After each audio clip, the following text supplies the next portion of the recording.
Hello, school counselor. Welcome back to the School for School Counselors podcast. I'm Steph Johnson, your host. So glad that you're back with me for another week. You may notice it may sound a little bit different in this episode this week. Lots of reasons for that. We're going to be working a little bit more off the cuff than normal. Not working with my normal setup. And a lot of that has to do with just the time of year, May. Oh my goodness, May, for some of you on into June, is just overwhelming, isn't it? It's almost as overwhelming, if not more, than the December holidays. It's just go, go, go, be at all these things, do all these things.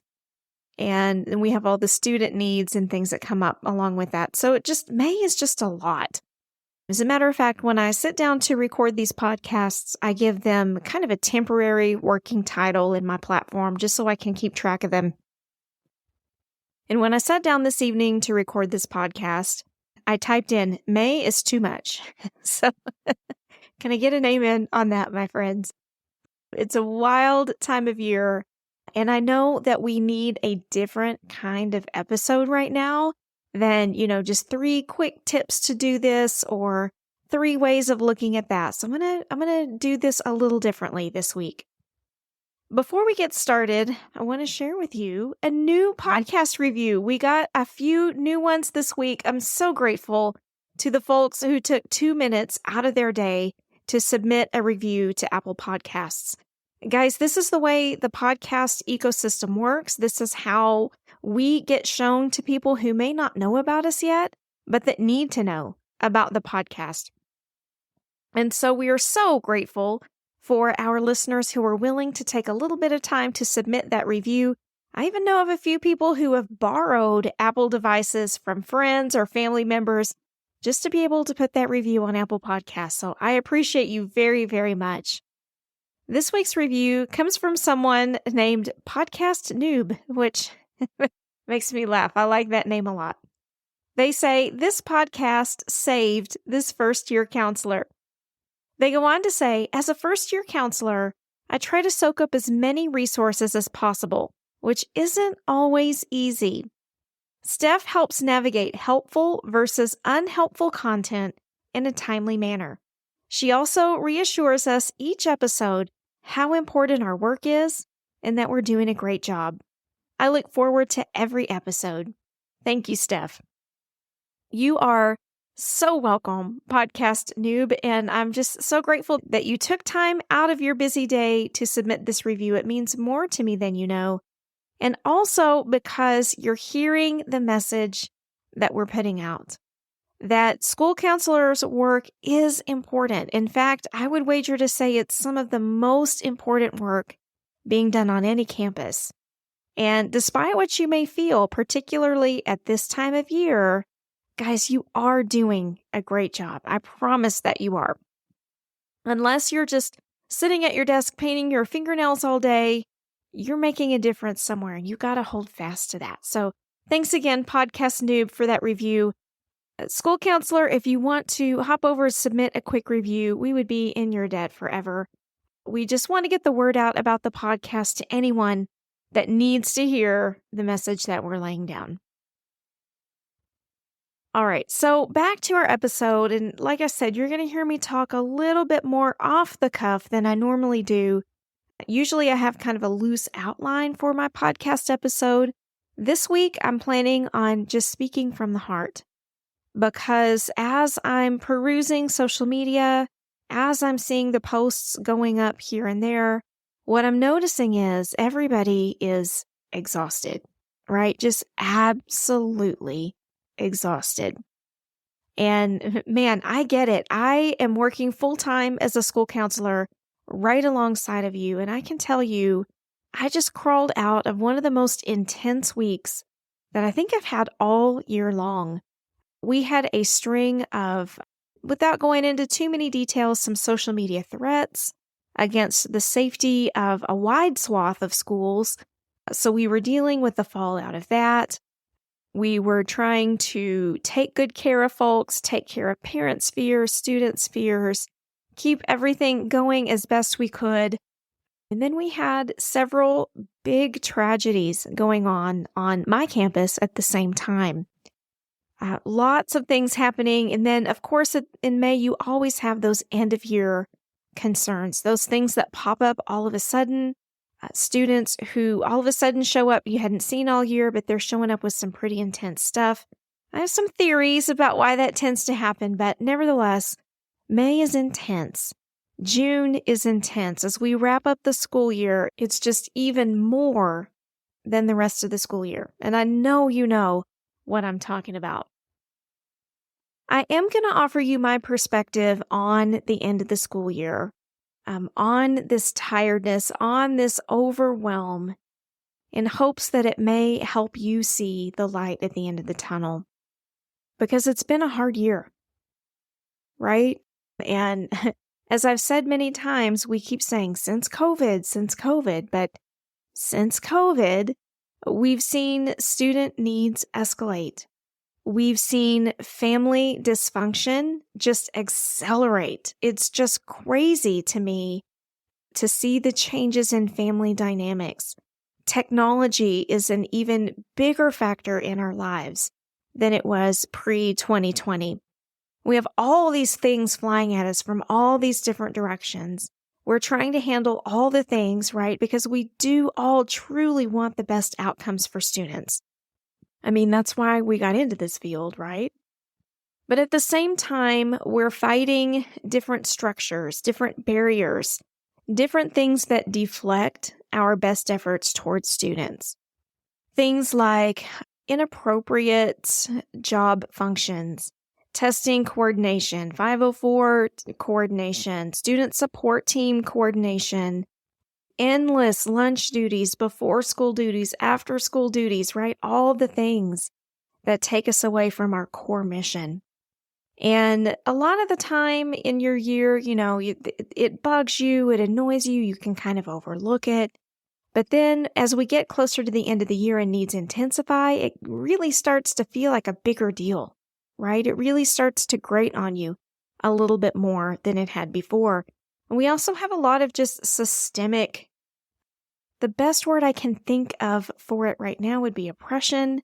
That seems a little heavy, but just lots of ways that our educational system as a whole is set up to be inhospitable to good social emotional intervention. We got a lot of factors we're up against, and we're no strangers to this. We talk about it all the time in this podcast, when we get together in our School for School Counselors Mastermind chats or in our Facebook group. We're talking about advocacy. We're talking about making change in school counseling programs to benefit students all the time. But when you're in this flurry of things going on at the end of the year, you start to feel like you're in one of those calming bottles. You ever made calming bottles with students and you put the beads or the glitter or whatever it is you're using in there, and when the student is upset, they can shake that thing up. They can use some of that nervous energy, get it all mixed up, then set it on the table and watch all the pieces settle gently down to the bottom of the bottle, right? Except for us in May, we don't ever float calmly down to the bottom. It feels like we're still in the shaking phase, right? We're still getting knocked around in this solution, trying to find which way is up and which way is down. So what do? I will tell you that I think in anything that you do, no matter what it is, whether it's your job, whether it's a hobby, whether it's a relationship, you inevitably confront these seasons of challenge, right? These times where it just feels like, holy moly, what else can we come up against? Whether that's in a marriage, whether that's in a friendship, whether that's in an organization, that you enjoy volunteering with, whatever the case may be. We even have that season here in School for School Counselors. And my right hand, the other side of my brain, Brooke, who you guys see around very often, stinking smart lady, has to stop me sometimes and remind me, hey, Steph, guess what? It's this time of the year, about this time of the year is when you start really getting frustrated with X, Y, and Z, remember, it's the same time every year. And I so value her wisdom and her insight and her ability to call me out when I need it, because everybody needs a wonderful person in their life like that. So remember first that this could be a season for you. Maybe it's not, but hopefully this is just kind of a short time in your school year where you're feeling as overwhelmed as you are now. And if we can take a deep breath, if we can use good coping skills for ourselves, we can manage to get through to the other side and then look back with hindsight and assess, where we came from and where we're headed next. I will tell you that for me, the magic bullet is micro focus, not macro focus. So often you'll hear me talk about systemic issues in our field. You'll hear me talking about mass platforms for advocacy, great needs for change. And often I can begin to overwhelm myself with those ideas. There's a lot to be done. And I have no doubt that we'll get there. I have no doubt that we can accomplish the end goal if we can figure out a way to come together and be really effective with our voices. But in the meantime, I have some times when I have to stop and really intentionally micro focus. For example, in my school counseling program, it's really focusing on the changes that I've seen in the past school year. I might flip through my daily logs. I might flip through some information that I have from the year just to kind of jog my memory about students I've seen, what the concerns were, and where those students are now. And often, that in and of itself is really eye-opening. About, a week and a half ago, I did just that. I was compiling my end-of-year data. I was looking at a lot of the names that were popping up, a lot of the kids that had high percentages of my time, and looking at where they are now, looking at the changes that we've seen in those kiddos. And it was so inspiring to let me know that not only am I on the right track, but even when I feel like the things that I'm doing aren't making the impacts that I want them to, I'm making a difference, right? I made a difference for that one. That makes me think about back in my younger days when I was working with our state teacher advocacy organization. So here in Texas, in a right-to-work state, we're not allowed to have unions. So the next best thing are teacher organizations. And I was training with one of our state organizations, learning how to influence, working on state-level committees, starting to dip my toe into some legislative advocacy, some low-level kind of lobbying type things. And anyway, so as part of that, I was sent to our state capitol to participate in a leadership intensive. And in this leadership intensive, I heard a story that I've carried around with me forever. And it's surprising because I typically hate cliche. So I don't like, I really don't like relying on things that feel like they're cliche. But for some reason, this story just stuck in my heart. And I know it's one that you've heard. It's a story about a woman walking down a beach. Now, I think originally the story was a man, but y'all, I don't know why the men always have to be the focus of these stories. I'm going to change it to a woman just because I can. A woman walking down the beach, and she sees another person on down the beach where their arm flies back and then slings forward. And then a few minutes later, she sees him do the same thing again. That arm flies back, it slings forward, and it just keeps happening over and over again. This woman keeps watching this person as she gets closer to them, trying to figure out what in the heck they're doing. And as she gets closer, she realizes what she's seeing is a person who is picking up starfish that have washed up on the beach. Have you heard this story? I bet you have. The person is picking up these little starfish and flinging them back into the ocean as far as they can throw them so that they have a chance to keep living, right? So they don't perish up on the sand. And when the woman gets to the person throwing the starfish in the ocean, she says, "What are you doing?" And the person says, "Well, these starfish, they've washed up on the beach. If I don't get them back in the water, they're all going to die." And the lady looks around at all the starfish on the beach and she says, "There's so many of them. How can you possibly save all of them? There's no point in this. You can't get all of them. Why do you even try?" And the person scoops another one up. The arm goes back. The arm flings forward. They throw it into the ocean. And they look the woman right in the eye and say, "It mattered to that one." I love that story. I think that really sort of encapsulates what brings us into the school counseling profession right from the outset, right? I tease the participants in our Get the Job program all the time that when they go to an interview, they are never to talk about building relationships with students. Because again, it's so cliche, it's so passé. Interview panels have heard that a million times. And the minute that comes out of your mouth, you sound like every other person that sat in that chair before you. But I do think that it does have a place in your practice when we really maintain our focus on our true drive for our work, which is connecting with students, meeting students in their individual realities, and guiding them toward their best selves, their best outcomes. That is at the heart of our work, and that's what's in our hearts when we embark in this school counseling journey. So for me, I'm trying to maintain that micro focus, that focus on where I know I've made a difference, and reminding myself that there are a lot of places when I feel like I haven't made a difference that maybe I have. I just don't know it.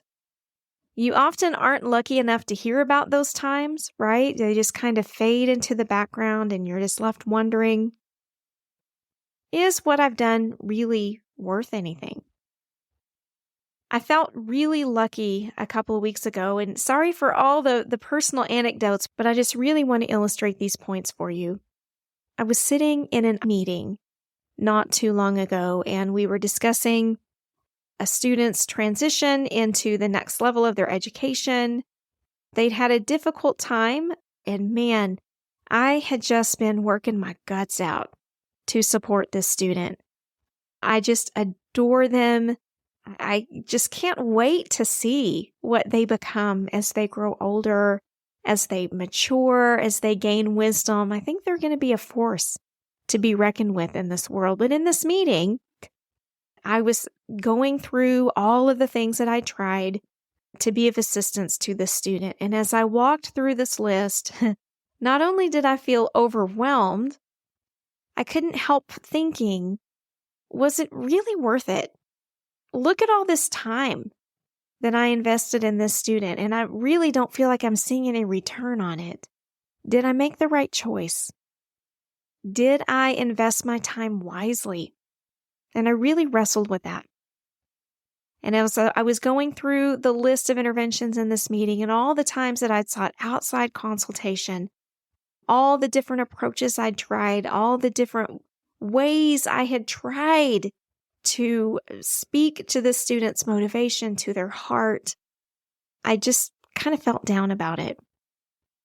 And the parents put their hand up and they said, let me tell you, you've managed to get more out of them this year than we've managed to get out of years. And when they said that, I thought, wow, I was looking for my expected outcome for this student. I had a picture in my mind of what I wanted to see for them. But what I failed to recognize were those incremental baby steps, right? That's our work, these incremental baby steps. And so that was a gift to me to know that they're moving in the right direction, even when I can't see it on campus, that it's being noticed. Parents noticed it. And it was really a cool moment. I hope you get a lot of those coming up here at the end of the school year. I think it's really important that we remain fixed on that locus of control, right? What is it that we actually can influence in these last weeks of the school year? What is it that we can really control? We talk to our students about this all the time, right? What's within my control? What's outside of my control? But how often do we actually sit down and take ourselves to task on that topic, right? We feel like we've got to be saving the world. We've got to change the whole campus culture. We got to get all the students to buy in. We've got to build this completely comprehensive program. Sometimes we need to take stock of what is it that we are actually in control to be able to influence it all. And then finding a way that we can accept the uncontrollable. A lot of us are really type A. We're go-getters. We like to have our to-do lists, our task lists, our boxes to check. It makes us feel like we are going somewhere. This time of year can feel frustrating if you like those kinds of things because there are so many uncontrollable things that pop up. Schedules start getting real crazy and wonky on a lot of campuses with year-end events. Student behavior starts shall we say, getting interesting on campuses, and then we're teasing out what needs intervention and what's, end of the year hijinks kind of stuff.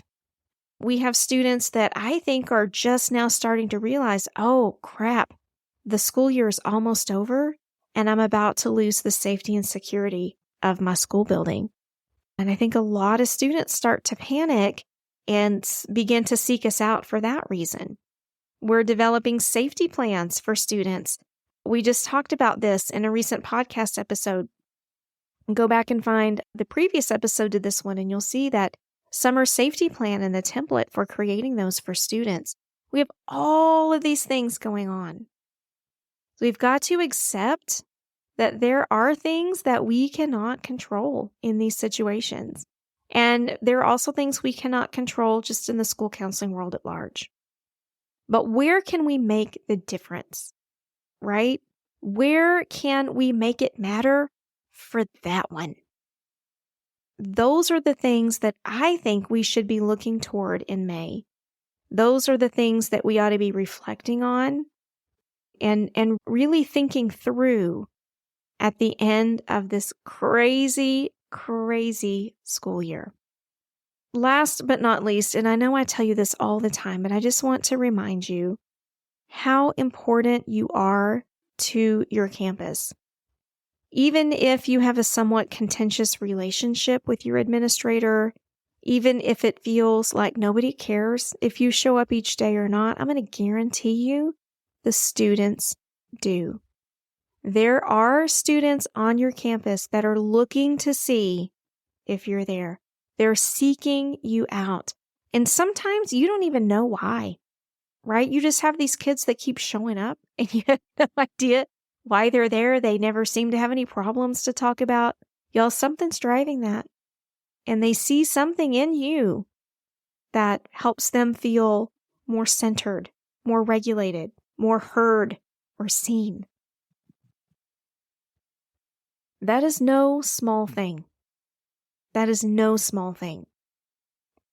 So, to wrap up this sort of stream of consciousness episode, and if you didn't enjoy this format, stick with me because they're not all like this. Usually, we have a pretty good outline and a plan of attack for a particular topic, but this week, I just needed to speak to you from the heart. I needed to let you know that I am where you are. I get it. And I know what it's like to feel like you're just trying to get your head above water at the end of the school year. But I want to assure you, you've got this. Your work is important. It does matter. And we desperately need you in our schools. I can't wait to talk to you more about this in our Mastermind chat. We hold them every Tuesday night at 8 p.m. Eastern.